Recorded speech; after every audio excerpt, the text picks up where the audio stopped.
All right, friends, welcome back to Tarot with a Twist, and we want to kind of do a little look at this deck here. I just picked up and just bought it, so we're not doing a review because there's no need for that. But I want to know how this deck actually reads because as I'm buying more decks, I need to now see how they read because I'm not doing reviews anymore. So this is called the Soul Seeker Tarot, and it's actually kind of cool. And the spread I'm going to do here for us today is called the Soul's Path Spread, and we're going to look at this even for myself here is that the inner or spiritual work needed in our situations. And position two is the outer or real world action needed in our situations. And number three is a total transformation possible when the inner and outer work are combined. So let's just pull these cards and see how this spread works. All right. So shuffle a couple. I already shuffled the deck like 10, 15 times before I turn the camera on. Let's just see how it goes. All right. All right. So we're at 1, 2, 3. That's how they have it laid out. And they pull this card first. And the things we need to do is the Knight of Swords. So internally, we got to get our head straight and start going after what we want. We got to stop being so complacent. It's time to really just pick up our game, and just go for it. Like you may feel like things aren't working out, but it's time to kind of charge into battle head first. So it's really talking about the inside of your soul. So since this position was all about what the inner or spiritual work needed in our situation, it means we got to just say to hell with it and roll, right? Not hold back and just time to attack things and no longer be passive. It's time to be highly active. And the only way we can do that is by getting up and going for it. All right. That's the Knight of Swords. That's what I'm seeing for that position there. Now, the next position is all about the outer or real world actions needed in our situation. The Ten of Swords. It's all mind cards here. And you notice I'm not reading reversals because the positions can be positive or negative, so there's no need for reversals here. And what we need to do is basically get over it. So even though we may feel like things are kind of tearing us to pieces and the swords have just cut us asunder, it can't get any worse than this, can it? There isn't an 11 sword. The 10th sword goes back to the one where we have mental clarity. So as long as we're willing to accept this, pick ourselves up and move forward, then things are going to turn out just fine. Now, what could be weighing our mind down? Three of Cups. Probably we let our emotions get in our way sometimes with other people, and they end up holding us back or hurting us. And so the Three of Cups here is telling us that if we want to stabilize and really break free from this turmoil, because the 10 and the 3 is a 13, and then the 4, right, is the foundation.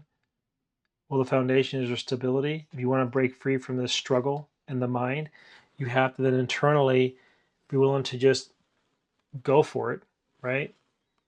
And understand that even though things may kick us in the pants once in a while, we can't really worry about what other people do. They maybe celebrate. We may be thinking like, well, what about me? Who cares? Get over it. It's time to move forward. And if we can do that, then the outcome is going to be around the Three of Wands. We can then finally grow and expand. We can then put all of our plans in action, everything we want to do in action, because we know now that things are actually going to work out in our favor. You see how here in the card he's overlooking, seeing the ship sail. So it's kind of like everything that you've had on your mind that was heavy. That's why the Knight of Swords is saying you have to now move forward in the mind because you want your desires and passions to grow. Then you have to get over it. Get over yourself and not worry about what other people say or do. Let them have their wins. You don't need them right now. All right. That's how I'm seeing these three cards. Now, what I want to do is grab some oracle cards to see any kind of deeper message we can have. So when I read, I would like to pull oracle cards at the end of a reading, even numerology. And so we're seeing here that what we need to do internally and externally, get over it, internally, move forward. And the outcome will be growth for us, expansion. So we won't be dying, right? We'll feel alive again once we learn to not care what other people think or do. But what could have been driving some of this stuff? Oh, delusion. That popped up. We're going to use it. This is in my deck, by the way, if you're interested in it. It's called the Hidden Clues Oracle.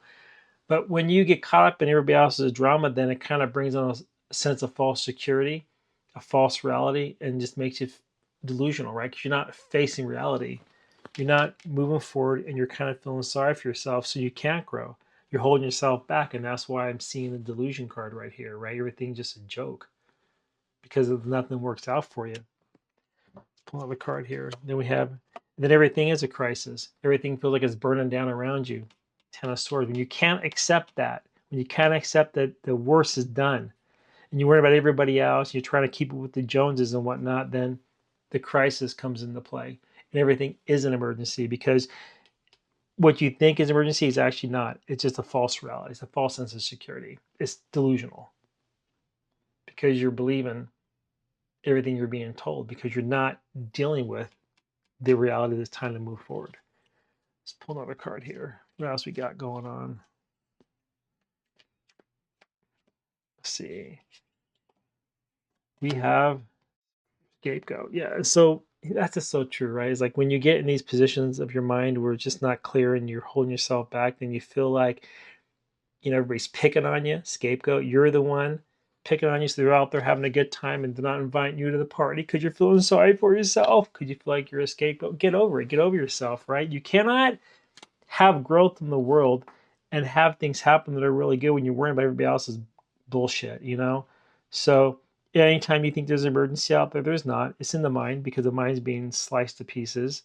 And internally you have to move forward. This is internal, it's external. So the internal is saying you have to move forward, just kind of charge into battle here, right? So that you can grow and let your fire burn once again. But you have to first stop worrying about other people and stop thinking that people are always picking on poor little you. If you can do that, then things end up working out pretty in your favor, right? That's a mindset shift, that a lot of us just don't want to do because we're just so caught up in the day-to-day nonsense, right? It's time to really break free and just focus on you and what you want to do with your life and not worry about other people's nonsense. I want to pull a couple of dice here now. What I'm going to do is just see how the deck reads. So we're going to roll a dice. What do we get? We have the 3, and the 3 is the Empress.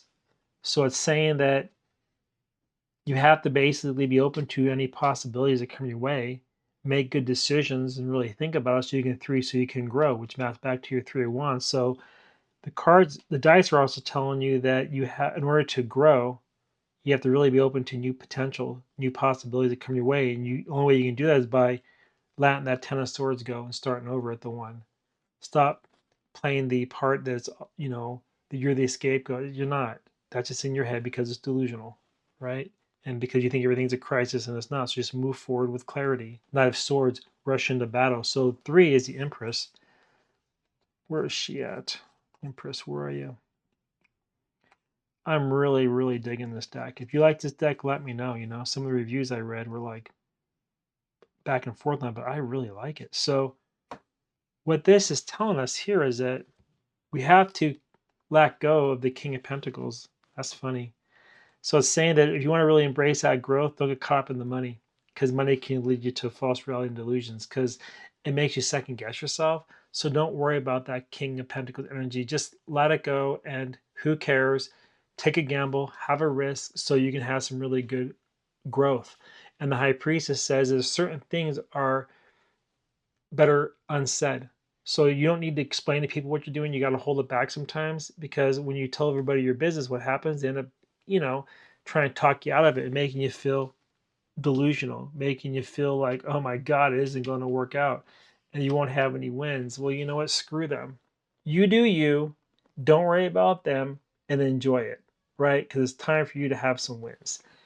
Anyway, I would say with this deck here, I'm loving it. And the thing is, too, you see here the 3 and the 2 is a 5, which is the Hierophant. So it's saying that sometimes you got to have a little more structure so you don't feel like you're dying there, so that you can grow properly and that you can then attack it head on, the Knight of Swords energy, by the Hierophant, by having that order, having that structure around what you want to do. But also that can be very freeing. Anyway, that's the read. And if you enjoyed this, let me know. And also head over to wordswithatwist.com and think about becoming a member, because it really helps me and it will also help you, because a lot of content on there is not on social media. So anyway, my friends, that's all I got. And until next time, I want to see you in my next little whatever I do. All right. All right, everybody. Love you. See you in the next one.